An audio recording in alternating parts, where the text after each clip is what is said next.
température de moteur. Ouais, bon, c'est bon. Là, t'embrayes. T'embrayes directement. Tu pousses complètement maximum. Ça va les vis pas pris. Là, tu vérifies. La pression d'huile augmente. Bon, jusqu'à temps que ta pression indique 100. Ça remonte jusqu'à ça. On va te tirer là, c'est 5.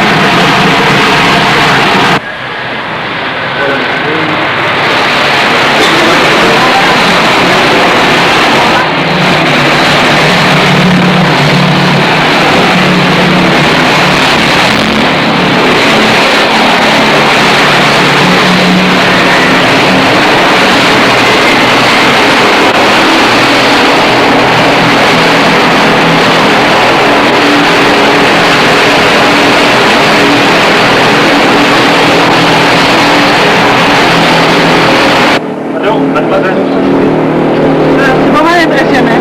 Réellement, je ne peux pas croire là, comment est-ce qu'on peut s'élever dans les airs, mais là, tu le constates.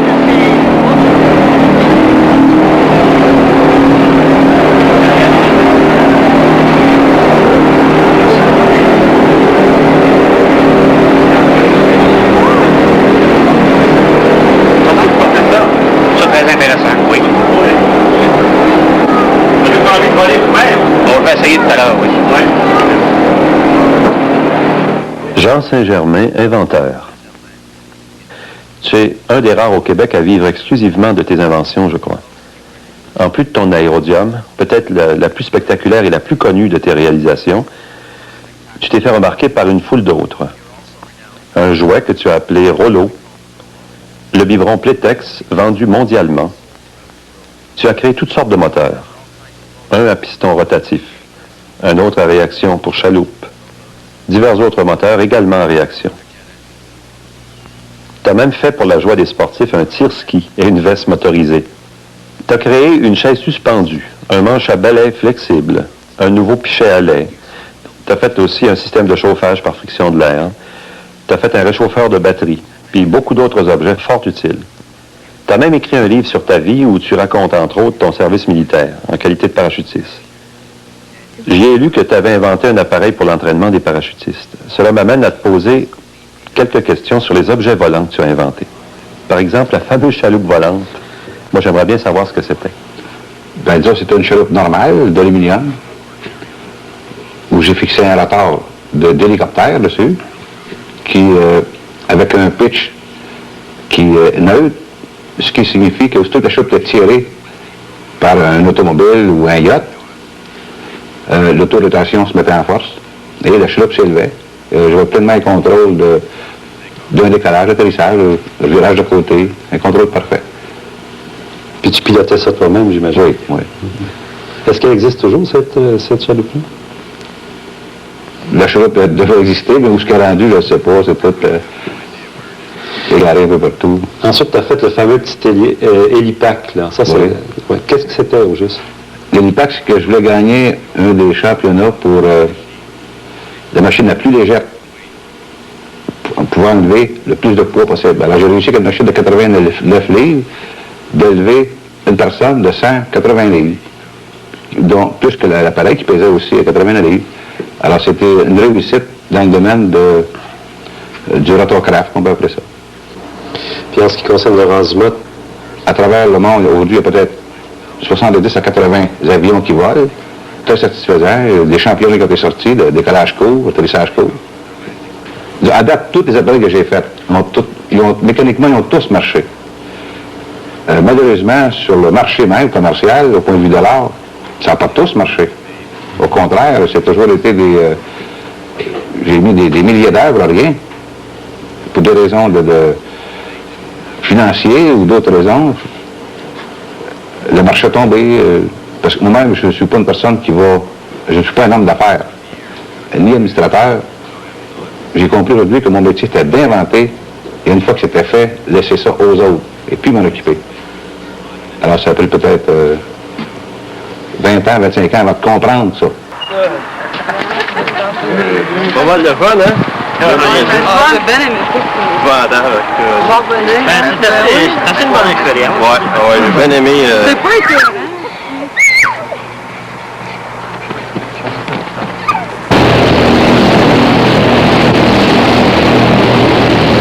est arrivé à faire, à répondre à un rêve extraordinaire, c'est-à-dire au plus grand rêve des gens, c'est-à-dire voler. J'aimerais que tu me dises un peu comment ça t'est arrivé, cette idée-là. Disons que l'aérodrome, c'est une idée de famille important. Un bon soir, j'arrivais à la maison, les plus vieilles étaient en autour de la table, avec mon garçon, tout ça. Là, j'ai proposé un projet que j'avais pensé peut-être depuis quelques années. Vu que j'étais un ancien parachutiste, et puis j'aimais beaucoup la chute libre. Mais c'est qu'aujourd'hui, à mon âge, la chute libre, je l'aime encore, mais c'est dur de se jeter en bas d'un avion. Puis je prétends qu'il y a beaucoup de gens qui aimeraient faire la même chose.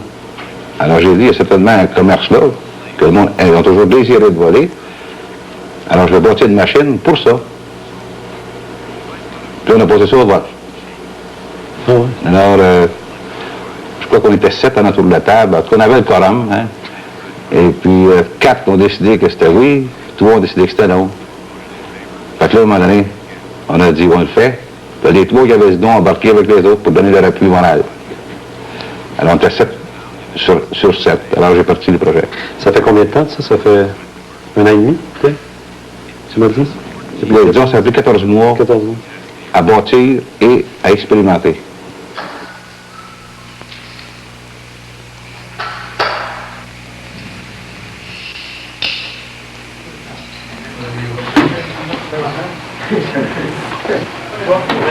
Est-ce que tu vas en faire voler d'autres encore? Oui, là, il y a un, là. Ah oui, on va le prendre tout seul? Oui. Il n'est pas très gros, il va falloir que tu le fasses voler assez bon pour commencer.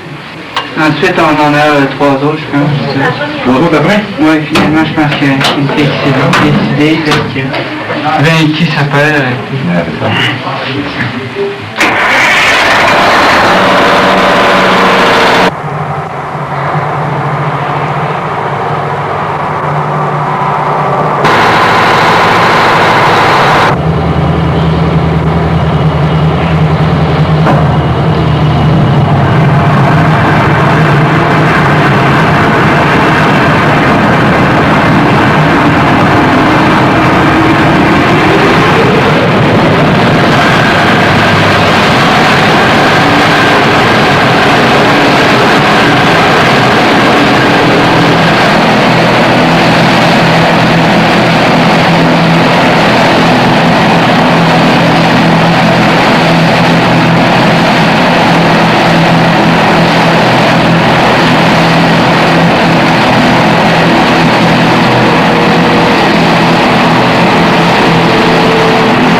vide, tes deux bras, tes deux jambes, tu te laisses planer.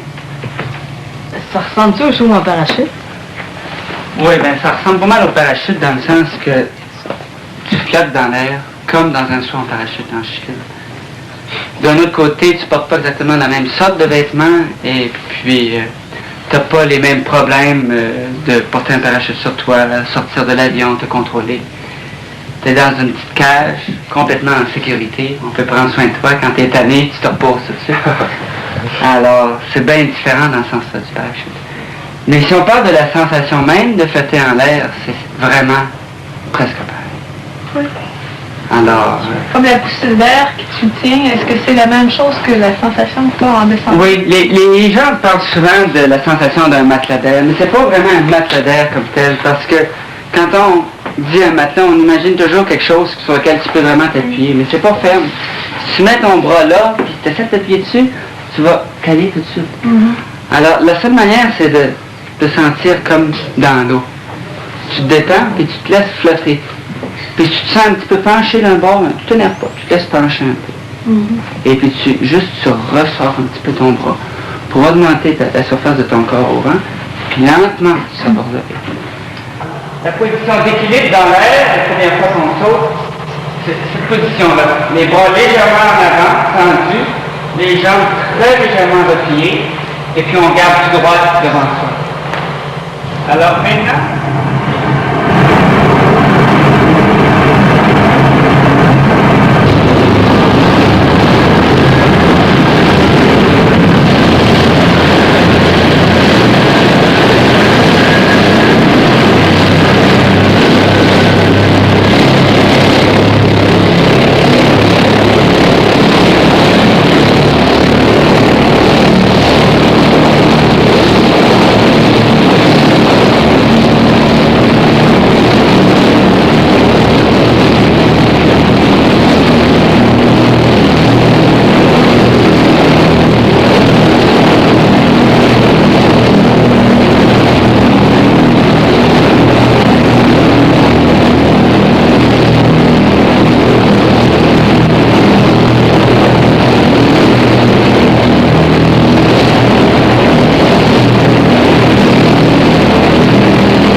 Tes piliers, comment est-ce que tu en as ici?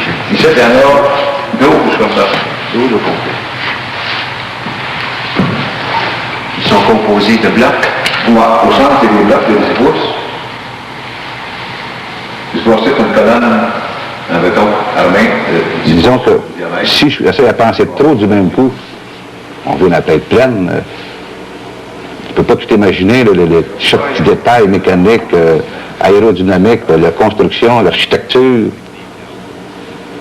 Alors, je m'en allais jour par jour. Autrement dit, je faisais ce que j'avais à faire dans la journée, selon mon intuition de la journée. Demain, ce serait une autre affaire. Ce que j'essayais de faire, c'était pas de nuire au lendemain. OK. Alors, c'est comme je prendrais un pinceau, et puis j'imaginerais une forme, puis je dessinerais à l'huile.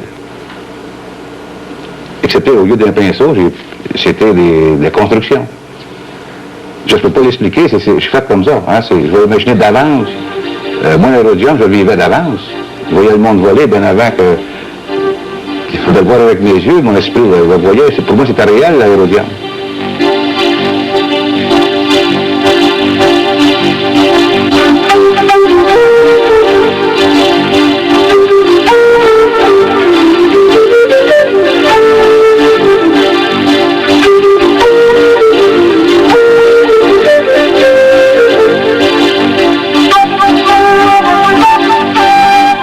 Toute la mécanique a été à mon goût. La première qui a volé, la première, c'était Gina, qui est quand même une fille qui est douée à l'aéronautique. Ma première émoi réelle, c'était de voir Gina flotter. Puis par la suite, quelques minutes après, c'était mon fils Jean. Après ça, en fin de compte, ils ont tous, les 12 ont passé dans ce fleury. Et des tests approfondis ont été faits sérieusement pour la suite avec Gina et Jean pour en arriver à un air stable et puis tout contrôler les choses.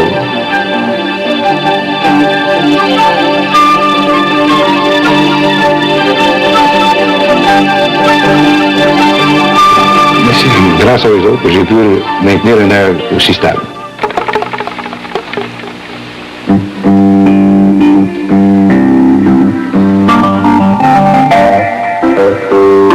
Gina a suivi son cours de pilote d'hélicoptère. À quel âge? 17 ans. Alors, comme je disais tantôt, elle est douée à l'aéronautique. Parce qu'elle a même passé des tests fantastiques.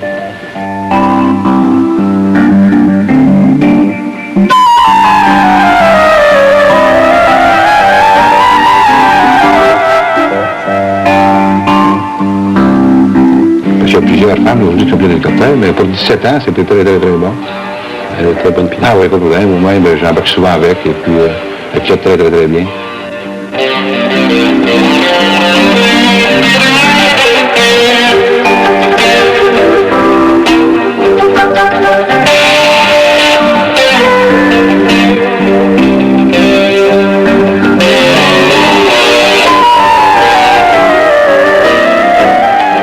Pilote, toi aussi? Ben, disons, un peu. Un petit peu. Ouais. Ben, disons, j'ai jamais eu de licence, pour des raisons. Mais t'as pas eu certaines difficultés déjà à cause de ça? Oui, le Gestapo est venu de temps en temps faire son tour chez nous, à cause de ça, oui. Aujourd'hui, les hélicoptères appartiennent à Gina. Alors, si je la piloterais, ce serait elle qui serait en troupe par rapport qui est propriétaire de l'appareil, que j'aime autant. Là, tu es fini, ça, tu y touches plus. Oui, oui.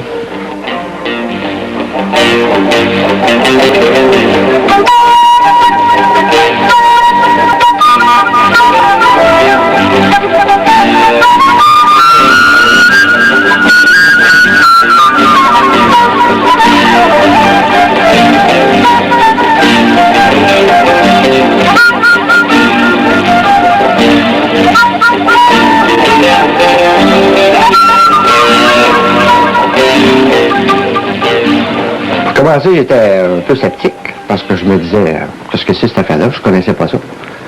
Alors, je me suis rendu sur les lieux. J'ai vu ça. Et justement, il y avait des gens qui étaient en train de voler à ce moment-là. Ça m'a emballé. Alors, c'est là que, lorsque j'ai vu cette affaire-là, que j'ai communiqué tout de suite avec lui. Ça a bien marché. J'ai posé des questions, et ainsi de suite. Finalement, je suis embarqué avec lui. J'ai même embarqué un ingénieur qui va lui aider aussi à faire le projet. Alors, c'est merveilleux. Mais c'est tellement drôle, c'est à l'envers, c'est un projet à l'envers, ça. Comment ça se fait que les architectes, les ingénieurs arrivent après que le projet soit fait? Moi, je me pose la question. En fait, c'est un projet tout à fait inusité. Après avoir parlé avec lui, il n'y a personne qui voulait toucher à ça. Il est même allé voir des grosses compagnies aéronautiques pour lui donner des conseils comment faire son aérodium, puis ainsi de suite. Puis il n'y a personne qui voulait toucher à ça. Personne.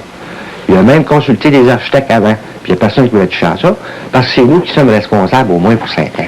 Alors, un projet comme ça, personne ne connaissait ça. Alors, personne ne voulait prendre de chance. Là, moi, je suis en bac après, de sorte que je fais toutes les relevés, de toute la bâtisse, y compris la mécanique. Il y a des ingénieurs qui vont rentrer dans le portrait tout à l'heure, et on va tout lui faire les plans. Et ces plans, il y en a besoin, évidemment, pour ses brevets, et ainsi de suite. Les pouces, parce qu'on a 4 pouces de forme, hein? En faisant le relevé, je me suis aperçu que c'était vraiment un génie, le bonhomme. Vraiment un génie, c'est fantastique. En plus d'avoir inventé ça, c'est qu'il a fait toute sa construction selon des normes de solidité, d'acoustique, de sécurité, qui frisent l'architecture. C'est merveilleux. 12 pouces plus 4, ça fait 16. J'aimerais que vous nous expliquiez le principe, le fonctionnement de l'aérodium. Dans les cylindres, c'est-à-dire qu'on a un cylindre, 2 cylindres et 3 cylindres qui font le tour comme ça. Parfait. Et partout, la pression de l'air qu'il y a là, ça vient comme ça et retourne ici. Ce qui signifie que ici, toutes ces courbes-là doivent être calculées pour éviter le maximum de vibration. Il retourne ici, il reprend ça. Alors, c'est un mouvement perpétuel de l'air jusqu'à une vitesse d'environ 130, qui devrait avoir 130 000 à l'heure, mais qui ne l'atteint pas. Je crois qu'elle va jusqu'à 90 000 à l'heure. Et la différence de l'air pour la poussée, c'est le costume bouffant, qui la fait flotter dans les airs. Alors, le principe est très simple. Il ne peut pas y avoir un certain tourbillonnement. C'est ça, parce que j'avais seulement que 8 pieds pour prendre un air tourbillonnant et enfin sortir un air droit pour 8 pieds à 85 000 à l'heure. C'est quand même, ça demande beaucoup de mécanique, de forme pour replacer cet air droit. Parce qu'une hélice, quand même, il y a beaucoup plus d'air dans les bouts qu'au centre. Alors, il fallait que j'empile le centre. C'est toute une étude j'ai peut-être mis 10 toiles différentes pour arriver à trouver le meilleur courant d'air possible.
Quand je pense à un projet, disons, là, il est tellement pensé à fond que pour moi, il est une vie.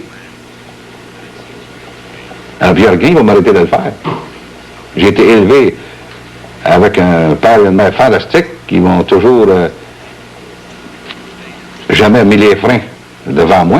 Alors, je connais pas ça, des freins. C'est ma premier étage, quoi, c'était mes parents qui m'ont élevé comme ça, en me laissant agir, puis en ne m'aidant pas.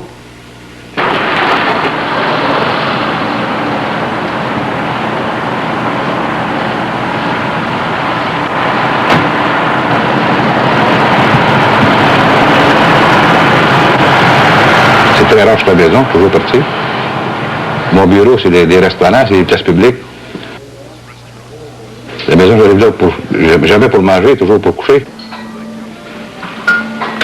Je vois beaucoup plus souvent les enfants à l'aérodrome, je peux voir la maison. Tu n'as pas de laboratoire pour est-ce que tu peux travailler? Ou Non, je ne peux pas travailler. Aussitôt que je vais me consacrer à un petit appartement, je ne peux plus travailler. Il faut que je sois libre avec le monde, je surveille. Le moindre petit mouvement, je vais le surveiller. Suite à ce mouvement-là, je vais essayer de penser quelque chose. Alors, je me laisse libre, j'ai un esprit libre. Alors, j'aime le public. Alors, je me tiens parmi le public.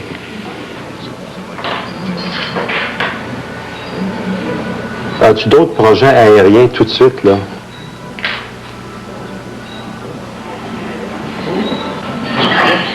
Présentement, j'ai l'intention de bâtir un véhicule qui va aller sur la route et qui va pouvoir lever verticalement et passer par-dessus tout le trafic, qui ne sera pas un hélicoptère et elle n'aura pas d'aile non plus. Alors, elle va prendre l'emplacement des véhicules seulement. Elle va se déplacer aussi bien sur la rue, on fera aller sur la Sainte-Catherine de Montréal avec, et puis, une demi-heure plus tard, on va aller au-dessus des autoroutes.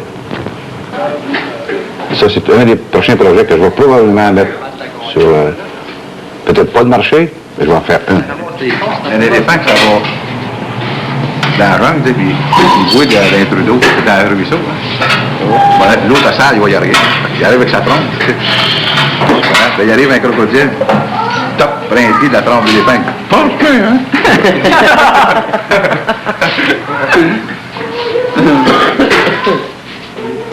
Est-ce que les gens t'ont aidé autour de toi? Beaucoup de gens m'ont aidé. Oui. Oui. Ceux qui m'ont aidé le plus, ceux qui m'ont toujours critiqué. Ah oui? Oui. Explique-moi ça. Ben, disons que loi qu'on pourrait expliquer, une loi spirituelle. C'est que tu vas toujours faire face, disons comme un arbre fait toujours face à la tempête. Il est bâti pour. Alors, s'il y a 1000 gens qui comptent toi, c'est parce que t'es très fort. Faut que tu te l'admettes toi-même.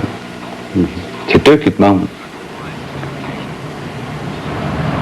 Alors, je suis très fier lorsque quelqu'un est contre moi, c'est lui qui me fait avoir ma richesse.